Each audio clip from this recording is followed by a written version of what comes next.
Wait, what? Wait a second, I was not expecting this at all. Serbia update, Coro confirms that Mega Evolutions are to return in Pokemon Let's Go Pikachu and Pokemon Let's Go Eevee. Where did this come from? And I think the bigger surprise is Coro gave us new information. None of this makes sense because we have the Smash Bros trailer. That's what I was getting ready for. I was just chilling in the AM, waiting for time to pass in a Minecraft server. But now we have the confirmation that Megas are in the game. And this even comes out of nowhere from like multiple levels. Joe Merrick, cover of this month's Coro. No Pokemon on it once more. Because what is Coro going to give us with Let's Go Pikachu and Eevee? Especially because they really haven't given us much new for the entirety of the 7th generation. So there's that, and then we have a little bit of a follow-up. So couldn't have said it better myself. Despite reports of these recent trademarks, they're still not on public record, which makes me question the truth behind it. Plus, the trademarks do not mean new Megas, could be new merch, etc., since they're focal Pokemon owned by NPCs. And then Paul Ryan kind of with this, you know, does this mean new Mega Evolutions? No, it doesn't. Don't believe what you read from untrustworthy sources. Again, rumors, just random stuff where it's like, oh, that there's going to be like the trademark with the Mega Evolution and the merchandise. Oh my god, that means new Megas. People will just find anything to clickbait over, and all the Pokemon fake stuff begins once again, even though it doesn't really seem like something that would happen with Pokemon Let's Go Pikachu and Eevee. And strangely enough, 5 years ago today, that was a good day, Coro possibly leaked mega news inbound. The more things change, the more they stay the same. So let's go and talk about Mega Evolutions inside of Pokemon Let's Go. Alright, so we're going to do a mix of things for this video. For the rest of it, like, we're going to talk about some of the Kanto Megas, but first, I just want to break down the screenshot that we have from Coro, because one thing that a lot of people are interested in is how the competitive is going to look. So any little bit of, like, extra battle footage is pretty cool, and then seeing the Megas interact with that, that's pretty awesome as well. And I really like the environment. I've already went on a little bit of a rant before with this, but I hated like the greenish yellow faded colors that we have. It was really bad for like thumbnails, and it just didn't make battles feel as good as it did in previous generations. But I mean, this looks pretty snappy. And then the Mega Evolution right there, like, there it is, the Mega Charizard with the new kind of, like, people were saying like, oh, I see Pokestops in the background. I think that's more just decorative flair. I mean, check that out. The Mega Evolution is pretty good. And then the actual battles themselves, like, we haven't really seen fully evolved Pokemon inside of like the games actually fighting things. So that looks amazing right there. Like, that, do they have like a darker shading? Do they have like heavier lighting inside of this? Because that's pretty, oh, actually no, is that actually solar beam? So are we dealing with dynamic lighting inside of Pokemon Let's Go Pikachu and Eevee like that? Because it does look a bit different, and the games look good. Like, I'm not saying it's like, you know, Pokken tournament levels of good or anything like next level, but this is a game on the Switch, and this is like mini Battle Revolution. So if we get like a Battle Revolution, a Pokemon Stadium, a Coliseum game, or whatever on Nintendo Switch, it's just gonna look better than that. But as it, like, this is gonna be docked, most likely looking on the big TV, that's gonna be pretty nice looking. It's gonna be like an updated Pokemon Stadium, and it's only gonna get better from there. So I mean, the battles are gonna look really nice. Pokemon are looking pretty solid as well. And actually, I wanted to see if that was noticeable as much in the footage we've already seen for competitive, because they just kind of like had it at the end of the most recent trailer. So when was this one? Yeah, the July 12th, Explore the World of Pokemon Let's Go Pikachu and Eevee. Didn't really give us like anything new, but we did get to see more about the games, and then we actually got to see some online play. So I just refer to the online as competitive. Like, even though we don't have Battle Spot, it's still gonna be fine. So yeah, this looks about the same. I'm just guessing, like, is there more detail put into the other models, or is it just a better capture? Because, like, for some reason, the footage just doesn't seem as good as it could be with what we get on the official trailers. Maybe, like, Elgato or other capture cards and devices are better than what Nintendo does. So, yeah, actually, we didn't get to see too much of it. I wonder how they get those shots, because that does seem like it's a bit closer, you know? The battle scene is a little weird. I don't think having the trainer in there is absolutely necessary. I feel like we should just be having more of the Pokemon. But overall, it does look good. I just don't, yeah, that's why when I thought about the trailer, it felt like something that didn't really stand out too much. So I was wondering why this looked so much better. Like, I don't think that's just me. So maybe it's also the way the attacks go. Like, when it's a full-on front attack, when it actually, like, moves the camera around stuff, it looks better than what we had with, like, Pikachu just staring down the Eevee. So that looks pretty nice. And then going into the next ones, it's pretty cool. Got some pretty cool stuff right there. And then the Blastoise. So yeah, these games are looking pretty good. And I just like that we have all of this stuff. Trying to see if there's anything fancy going on.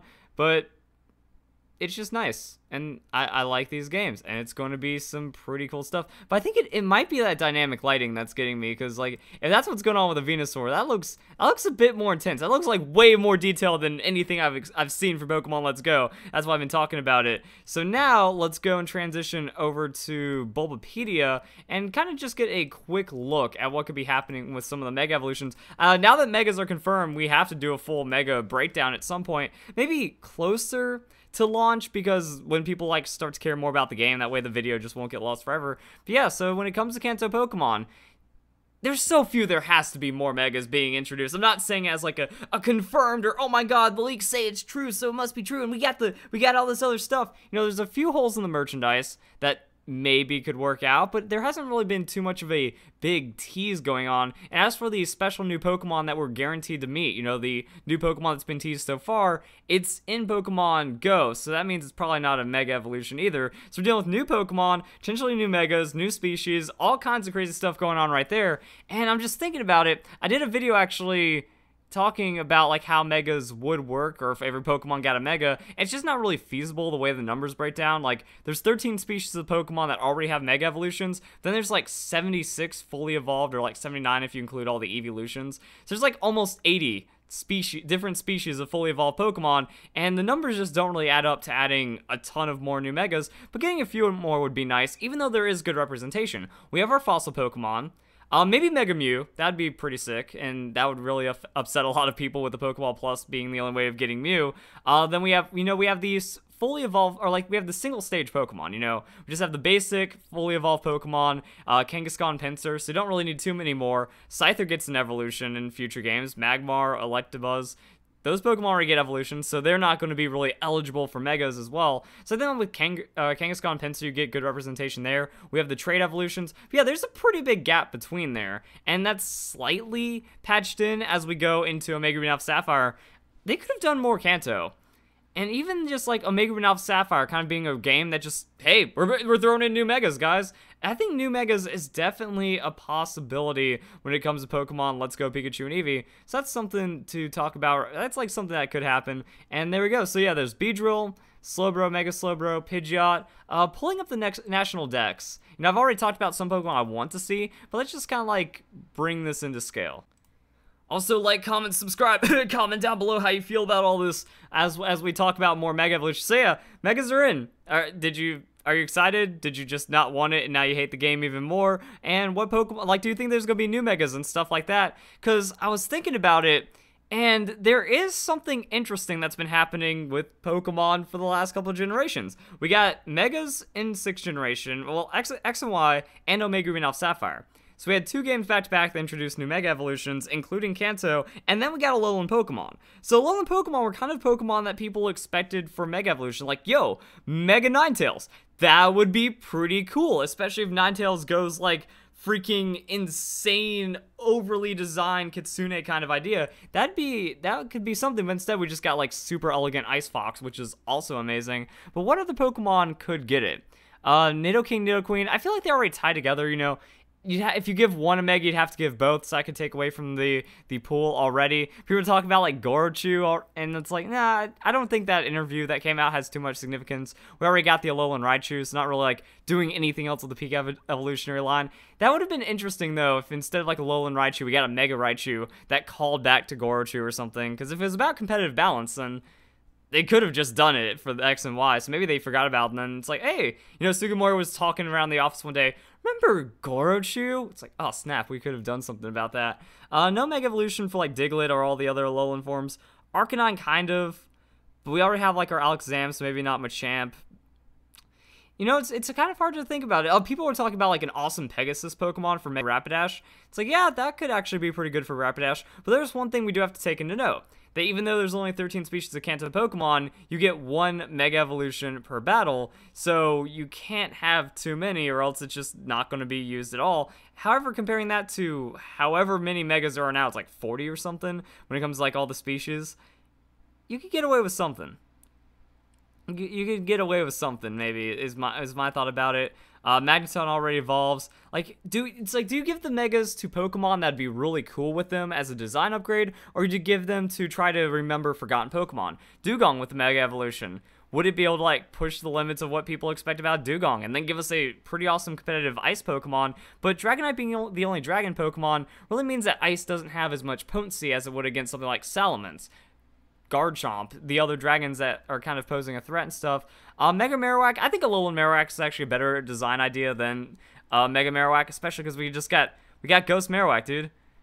We got Lavender Town Marowak in Pokemon Sun and Moon. That was pretty cool. Mega Kangaskhan, it's actually not going to be too much of a threat because no bulk up and it already got nerfed in the 7th generation. So that's something to consider. Mega Jinx was scrapped apparently for 6th generation because cultural sensitivities, and then we already talked about Legends. So yeah, there's a few Pokemon that could get it. That would make a little bit of sense, but I'm wondering how much they'd really push that, because they've already done a lot, you know? Actually, even then, if we're talking about, like, generations that added things to to Kanto Pokemon stuff, Generation 4 gave us evolutions of Kanto Pokemon. Generation 6 gave us Megas, and then Generation 7 gave us Alola. So I don't really know how much further they're going to take it, but there's a few things that could go pretty well. But on that, I think they've actually been trying to, like, make it to where Kanto doesn't need that much of a revisit and that much of a boost, but there's still a few Pokemon that are being left behind. So hope you guys enjoy the video. Hope you all have a nice day. Thank you very much for watching.